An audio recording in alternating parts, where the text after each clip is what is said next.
సిరికొండ మండలంలోని ప్రభుత్వ ఆసుపత్రులను బలోపేతం చేయాలని ప్రగతిశీల మహిళా సంఘం రాష్ట్ర ఉపాధ్యక్షురాలు గోదావరి, ప్రగతిశీల యువజన సంఘం జిల్లా అధ్యక్షులు అనీస్ డిమాండ్ చేశారు. మంగళవారం సిరికొండ ప్రభుత్వ ఆసుపత్రిని వారు సందర్శించారు. ప్రైవేటు, కార్పొరేట్ ఆసుపత్రుల దోపిడీని ప్రభుత్వం అరికట్టాలన్నారు. ప్రభుత్వ ఆసుపత్రుల్లో ప్రజలకు మెరుగైన వైద్యం అందించాలన్నారు. సిరికొండ మండలంలో 6 పడకల హాస్పిటల్ అనేది ఇక్కడ ఉంచారు.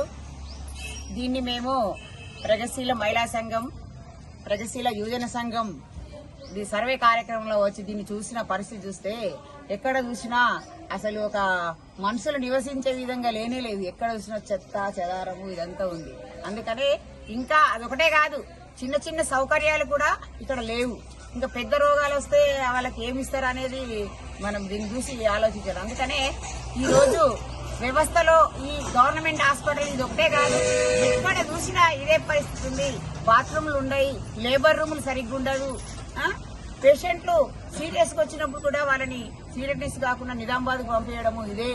అట్లాగే టెస్టులకు సంబంధించి కూడా ఈ రోజు టెస్ట్ ఇస్తే రేపు వస్తే పేషెంట్ పరిస్థితి ఏంటి, సీరియస్ పేషెంట్ పరిస్థితి అనేది మనం ఆలోచించాల్సిన అవసరం ఉంది.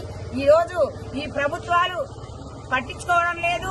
ప్రైవేటు హాస్పిటళ్లకు ప్రియారిటీ ఇచ్చుకుంటా వాళ్ళు ఒక్క పేషెంట్ ప్రైవేట్ హాస్పిటల్ పోతే లక్షల రూపాయలు ఖర్చులు పెట్టుకుంటున్నారు. చిన్న జ్వరం వచ్చినా గానీ 20,000, 30,000 పెట్టి రావడానికి ఉంది. అందుకని అదే ఈ గవర్నమెంట్ హాస్పిటల్ కరెక్ట్ ఉండి గవర్నమెంట్ సేవలు కరెక్ట్ ఉంటే ఈ రోజు ఈ పరిస్థితి ప్రజలందరికీ ఈ పరిస్థితి పట్టేది కాదని నేను తెలియజేస్తూ, అట్లాగే గవర్నమెంట్ కేంద్ర ప్రభుత్వం కావచ్చు, రాష్ట్ర ప్రభుత్వం కావచ్చు, మన నిజామాబాద్ జిల్లా ఎమ్మెల్యేలు కావచ్చు, ఎంపీలు కావచ్చు, వీళ్ళందరూ కూడా వీటి మీద దృష్టి పెట్టి ఖచ్చితంగా ఈ హాస్పిటల్ని మెరుగుపరచాలి. మంచిగా ఉండేటట్టు చూసి దీని మీద శ్రద్ధ తీసుకొని ఎవరు పని చేయకున్నా, ఎవరు చేయకున్నా వాళ్ళ మీద కూడా చర్యలు తీసుకొని కరెక్ట్ గా నడిచేటట్టు ఉండాలని మేము దీని సందర్భంగా తెలియజేస్తాం.